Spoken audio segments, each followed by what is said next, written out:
अपने खुद के मन को शीतलता प्रदान करती ही है, साथ ही साथ सुनने वाले का भी मन शीतल होता है। अतः हमें वाणी बोलने से पहले इस बात का ख्याल रखना चाहिए कि हमारी वाणी ऐसी हो कि स्वयं के साथ साथ दूसरे को भी शीतलता प्रदान करे। अब मैं दूसरे दोहे की तरफ जाता हूँ। कस्तूरी कुंडली बसै मृग ढूढ़े बनमाए, ऐसे घट घट राम है दुनिया देखे नाय। प्रस्तुत पंक्ति के माध्यम से, दोहा के माध्यम से कवि ईश्वर की महिमा, ईश्वर के महत्व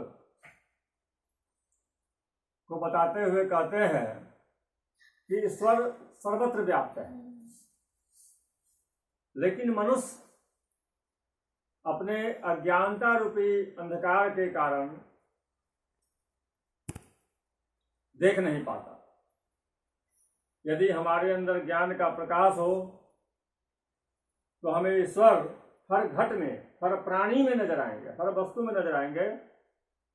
इसी संदर्भ में कवि कहते हैं कि जिस प्रकार कस्तूरी मृग के नाभि में निवास करता है, किंतु इस बात से अनभिज्ञ रहते हुए कि वह कस्तूरी कहाँ है, उस सुगंध की खोज में इधर उधर भटकता फिरता है, जबकि वह सुगंध उसी के शरीर में व्याप्त है। इसी प्रकार ईश्वर का निवास हर कण में है। उन्हें देखने के लिए हमें शुद्ध अंतःकरण की आवश्यकता है, ज्ञान की आवश्यकता है। यदि हम अपने अंदर ज्ञान का विकास करेंगे तो ईश्वर का दर्शन अवश्य होगा। अब मैं तीसरे दोहे की तरफ चलता हूं। जब मैं था तब हरि नहीं, अब हरि है मैं नाही। सब अंधियारा मिट गया, दीपक जब दीपक देखा माय। प्रस्तुत दोहा के माध्यम से कवि कहते हैं कि मैं शब्द अहंकार का बोधक। जब तक मनुष्य के अंदर अहंकार की भावना रहती है, अहम की भावना रहती है, एको अहम द्वितीय नास्ति, तब तक ईश्वर का दर्शन संभव नहीं है। लेकिन जैसे ही मनुष्य के अंदर से अहंकार की भावना समाप्त हो जाती है, ईश्वर का दर्शन हमें हो जाता है। इसी संदर्भ में कवि कहते हैं कि जब मैं था तब हरि नहीं। हरि अर्थात विष्णु। हरि के और भी कई अर्थ होते हैं, मेढक, सांप, जल, लेकिन यहाँ ईश्वर के संदर्भ में कहा गया है, हरि शब्द का प्रयोग किया गया है। तो जब मैं था तब हरि नहीं, अर्थात जब तक हमें अहंकार की भावना थी तब तक ईश्वर का दर्शन दुर्लभ था। अब हरि है मैं नहीं। और जब मनुष्य के अंदर से अहंकार की भावना समाप्त हो जाती है तो ईश्वर का निवास हो जाता है। सब अंधियारा मिट गया जब दीपक देखा माय। जब मनुष्य के ऊपर ईश्वर की कृपा होती है तब उसके अंदर से अज्ञानता रूपी अंधकार का नाश हो जाता है और वह ईश्वर में समाहित हो जाता है। सुखिया सब संसार है, जागे अरु सोवे। सुखिया सब संसार है, खावे अरु सोवे। दुखिया दास कबीर है, जागे अरु रोवे। प्रस्तुत दोहा के माध्यम से कबीर कहते हैं कि मनुष्य खाने, सोने, भौतिक सुख सुविधाओं में लिप्त रहना ही सुख मानता है, किंतु कबीर के अनुसार यह सुख नहीं है, यह वास्तविक सुख नहीं है। इसे हमारे हृदय को सुख की प्राप्ति नहीं होती। हमारा पेट तो तृप्त हो जाता है, किंतु मन तृप्त नहीं होता।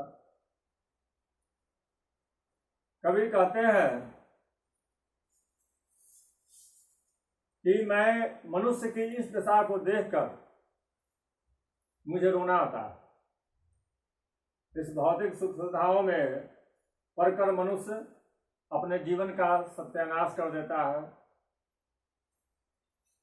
और न तो वह इस लोक में कुछ कर पाता है और न ही परलोक सुधार पाता है। इसलिए कवि दुखी है। ऐसे व्यक्तियों को देखकर कवि को रोना आता है।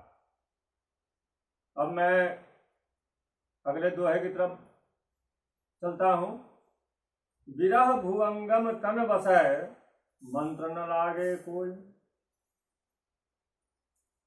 राम वियोगी ना जिवे, जिवे तो बौरा हो। कवि कहते हैं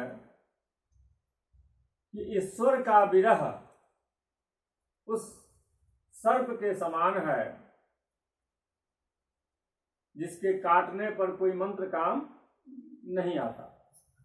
उस विषधर सांप के समान है, सर्प के समान है, जिसके काटने पर कोई मंत्र नहीं लगता। उसी प्रकार जिस प्रकार मनुष्य ईश्वर से दूर रहकर अपने जीवन को सार्थक नहीं कर सकता, अपना परलोक नहीं सुधार सकता। राम वियोगी ना जिवे, जिवे तो बौरा हो। कभी कहते हैं कि राम से विरह, राम का विरह वेदना सहकर मनुष्य जीवित नहीं रह सकता, और यदि जीवित है भी तो वह बौरा जाता है। अब मैं अगले दोहे की तरफ चलता हूं। निंदक नेरा राखिए, आंगणी कुटी छवाए, बिन सावण पानी बिना, निर्मल करे सुधार।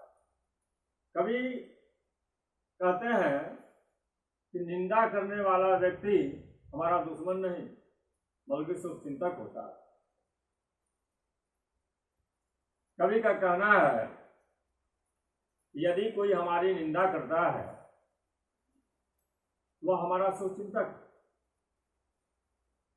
क्योंकि वह हमारे अंदर के दुर्गुणों को बाहर लाकर हमें उसका दर्शन कराता है और हम उन दुर्गुणों से मुक्त हो जाते हैं।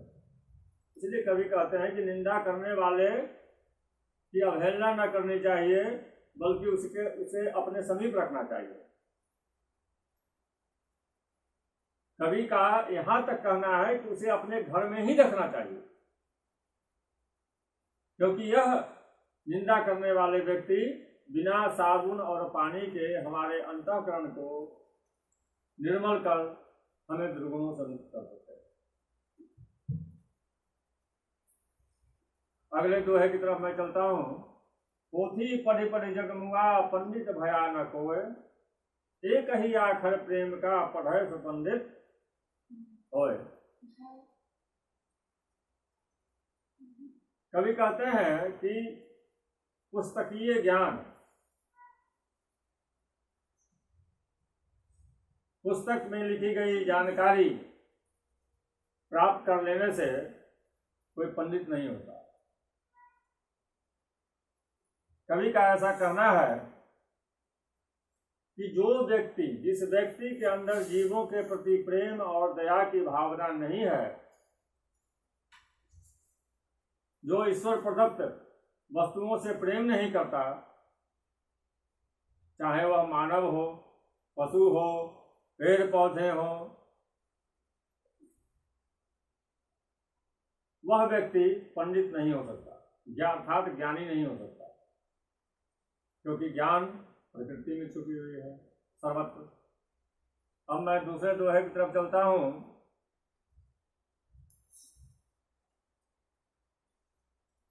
इसको काट दो। अब मैं दूसरे दोहे होता है, फिर अगले वर्ग में दूसरे पाठ पर चर्चा की जाएगी। धन्यवाद।